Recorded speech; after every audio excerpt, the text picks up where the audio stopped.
오늘 사건 상황실에 전해진 화제의 뉴스입니다. 코로나19 백신 개발에 대한 긍정적인 연구 결과가 나왔습니다.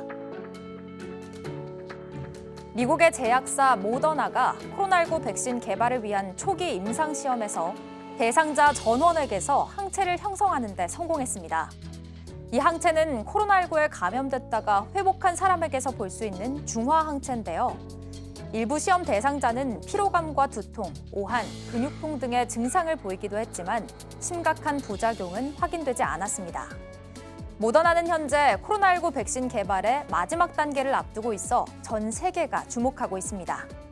한편 오늘 0시 기준 국내 코로나19 신규 확진자는 39명 늘었는데 그중 11명이 지역사회에서 감염됐으며 28명은 해외에서 유입된 것으로 전해졌습니다. 주택 옥상에서 뛰어내리려다 바지가 못에 걸린 한 남성. 어떻게 된 일일까요? 그제밤 10시쯤 부산의 한 터널 관리사무소 주차장. 승용차 한 대가 차단기를 뚫고 들어오더니 승합차를 들이받습니다. 차에서 내린 운전자는 두리번거리더니 어디론가 달아나는데요. 순찰을 돌던 직원이 쫓아오자 주택 옥상으로 올라가 뛰어내린 운전자. 하지만 옥상 난간에 튀어나와 있던 못에 바지가 걸려 그대로 매달리게 됐고 결국 출동한 경찰에게 구조됐습니다.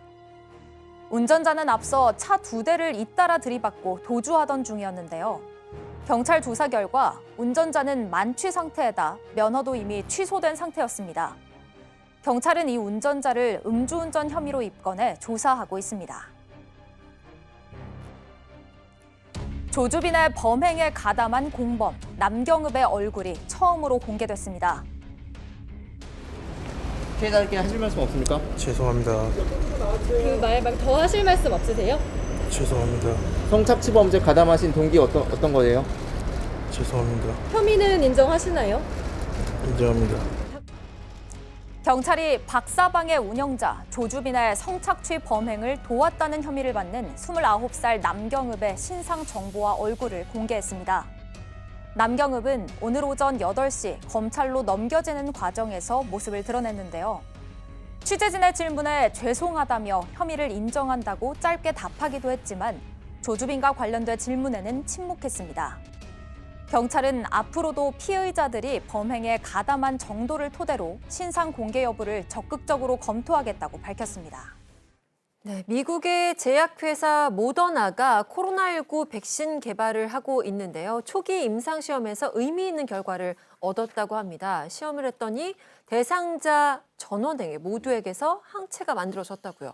굉장히 희망적인 보도여서 네. 이 보도를 보는데 제가 기분이 다 좋더라고요. 네, 일단 모더나 측에서 밝힌 내용은 일단 1단계 임상실험인데 대상자 45명의 전원에게서 중화항체, 그러니까 코로나19 걸렸다고 회복된 분들에게 나오는 이 중화항체가 형성됐다고 합니다.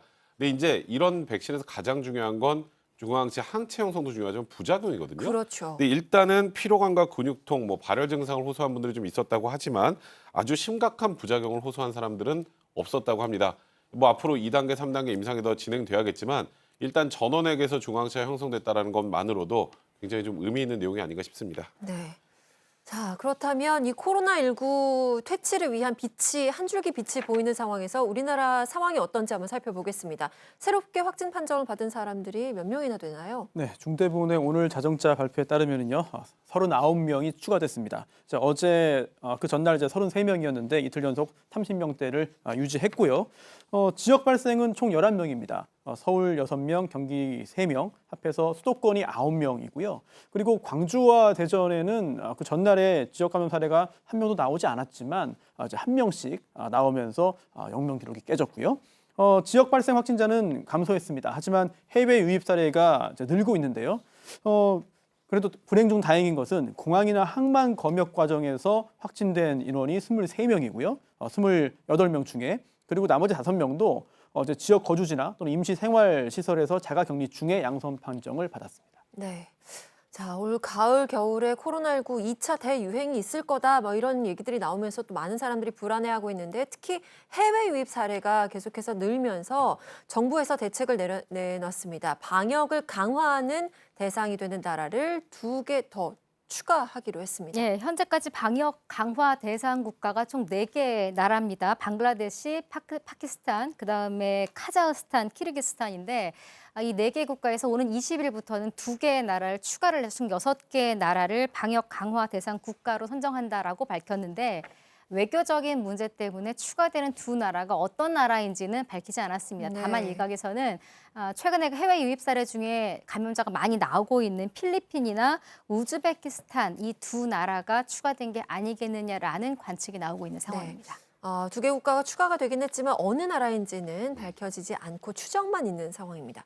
자, 그리고 경찰이 조주빈의 성착취 범행을 도운 것으로 알려진 남경읍의 신상을 공개하기로 하고 검찰에 넘겼습니다. 이유가 뭘까요? 일단 조주빈을 포함한 이 N번방 일당들에 대한 신상 공개는 특정 강력범죄가 아니고 성폭력범죄 처벌하는 특례법으로 신상 공개가 이루어지는 건데 네. 아시는 바대로 조주빈이 첫 사례였죠. 그러니까 이 이후에 사실 이 남경욱 같은 경우에는 처음에는 유료 회원이라고만 알려져 있었는데 이제 유료 회원으로 활동하면서 그냥 이 회원의 범위를 넘어서서 피해자를 유인하고 조주빈의 성착취물을 제작하는 데도 가담을 하고 범행을 모방해서 또 다른 피해자를 협박했던 그런 혐의였는데요. 이번에 영장이 한번 기각되다 영장이 발부가 됐습니다.